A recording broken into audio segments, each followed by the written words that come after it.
Hello everyone, welcome back to my channel. My name is ML Scholar and today we'll be discussing about the new Legends Pass monster that is Tremur. Now Tremur will be available in the Golden Legends Pass, which is the Legends Pass that requires $20.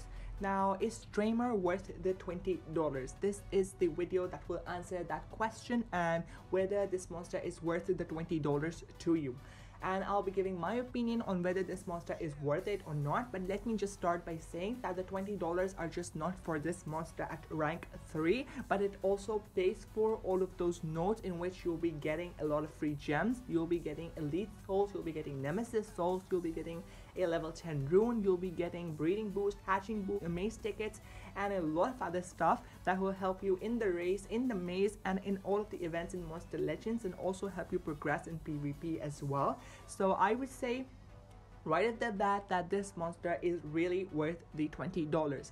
But to convince you that this monster is also worth $20, let's just talk about his skills, right? So first of all, a lot of people are calling this monster the Grakon of Mythics. I kind of tend to disagree there. I think Grakon has a phenomenal trait and a phenomenal set of skills, and this monster lacks that, but the stats of this monster far outshine Grakon.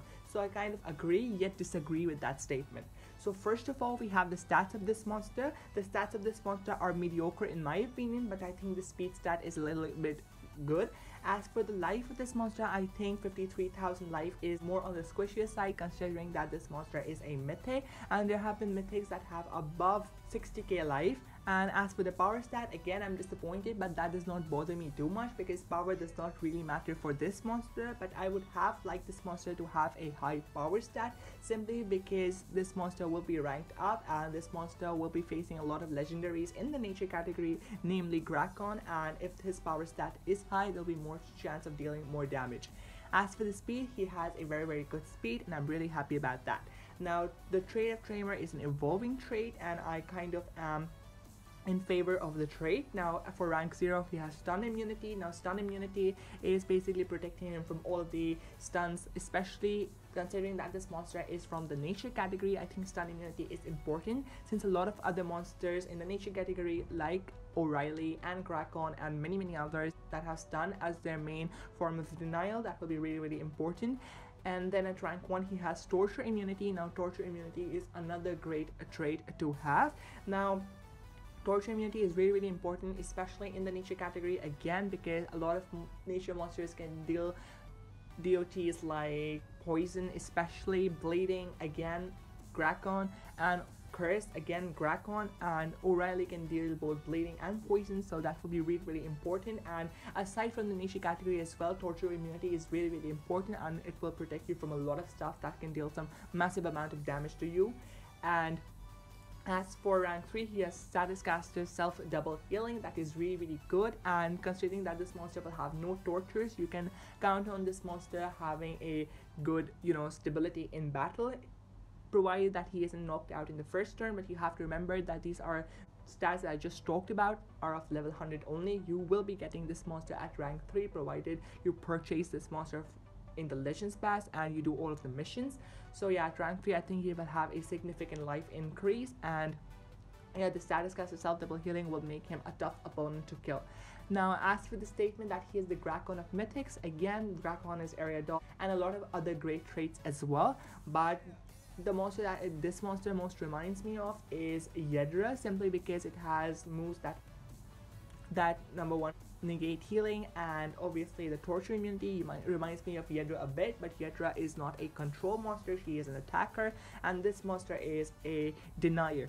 As for the relics, we have Amulet and the Banner relics, both really good relic slots to have, but I would have preferred a staff relic instead of the amulet relic, simply because I think staffs are a little bit better than amulets. As for the banners are phenomenal, and you should definitely, there is a great selection of banners out there, and if you want to increase the tankability of this monster, I would suggest having Ingvar's banner. That is really good, or any other banners that increase your stamina, increase your life, etc. Lots of great banners available out there. As for amulets, same thing for amulets.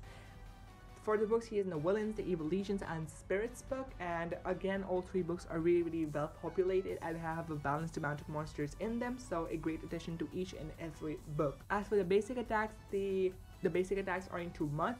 first of all, we have nature ambush that deals heavy nature damage to one enemy, and it has no cooldowns, and it's a 45 damage single target attack. Nothing too great about that. And we have toxic roots that deals low nature damage to all enemies, applies poison to all enemies. That is a 20 damage AoE.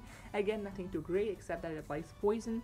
Then for tier 1 we have taxes that applies negate healing to all enemies, requires cooldown. Now a lot of people were highlighting the fact that this monster has negate healing, and I think that negate healing has a very specific niche. If you're going up against monsters that have a high healing stat or that rely on healing, I would suggest you can just shift in this move. But again, in the general area, in the general meta, I would suggest not running this move, simply because I think there are better moves to be substituted in for the 4 skills that you have.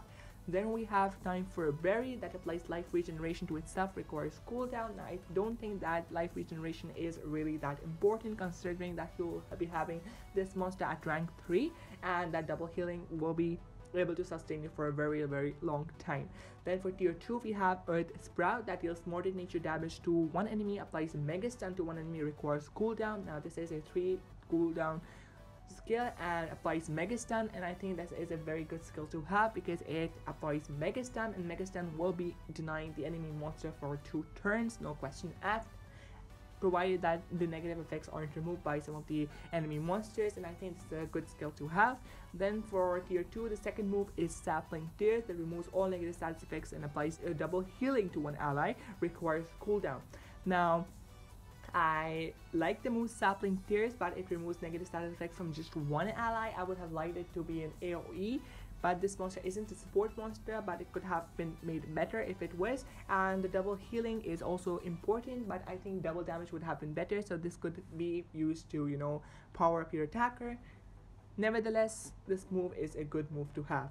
Then for tier 3 we have Ancient Wid, activates all cooldowns on one enemy, gives 1 extra turn to itself. Now this move I wasn't expecting on this monster, and yeah, I think this is a phenomenal skill for a single turn deny, considering that cooldowns activated is a for sure way to deny the monster for at least 2 turns or something if that monster has high cooldowns, etc. And I really love this skill, and the fact that it gives 1 extra turn to you as well.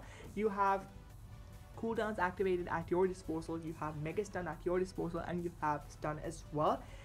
That will be in the coming move ahead, and I think that this is a phenomenal move to have, and the fact that it gives you an extra turn makes it even more special. In this way you'll be able to deny monsters that have immunity to stun, and that is a really common trait to have in the nature category. So the cooldowns activated will shut out those monsters, and you can do the AoE stun or the mega stun, single mega stun if you want to do so. So I really like this move. Then we have Whip of the Trees that deals mortal nature damage to all enemies, applies stun and poison to all enemies, requires cooldown. Now this is the star move of this monster, and I really like this move. It deals nature damage, it applies stun and poison, and I am pretty excited about this monster, to be very honest, because it has a wide variety of skills. And as for the ultimate, we have Feel My Roots, removes positive status effects from all enemies, applies mega stun to all enemies. And yeah, the special isn't too great, but my specials are really triggers. I'm not too worried about that. And yeah, for the recommended moveset of this monster, I would recommend Whip of the Trees, Ancient Wid, Sapling Trees, Earth Sprout. That is all of the skills from tier 2 and tier 3. Again, I would say that if you want to have negate healing, you can just remove one of the skills for the duration of that battle, and the skill that I would be most likely substituting it with is Sapling Trees. And I hope that you have all of the information that you require for making your choice whether this monster is worth your $20. And if I were purchasing the Legends Pass, which I'm not because I'm poor, and if you want to donate me $20, yeah, go right ahead. I will link my Patreon down below. I'm just joking. But yeah, this monster is a good monster to have for $20, and I think you should not think of this monster is this monster worth like $20? You are getting a lot more than just this monster at rank 3 for $20, and I think you should really consider it. And yeah, that's it for my analysis on this monster, and I hope that you are convinced that this monster is worth it, and along with all of the advantages that this monster has. So yeah, that's it for the video. See you in the next one. Peace out.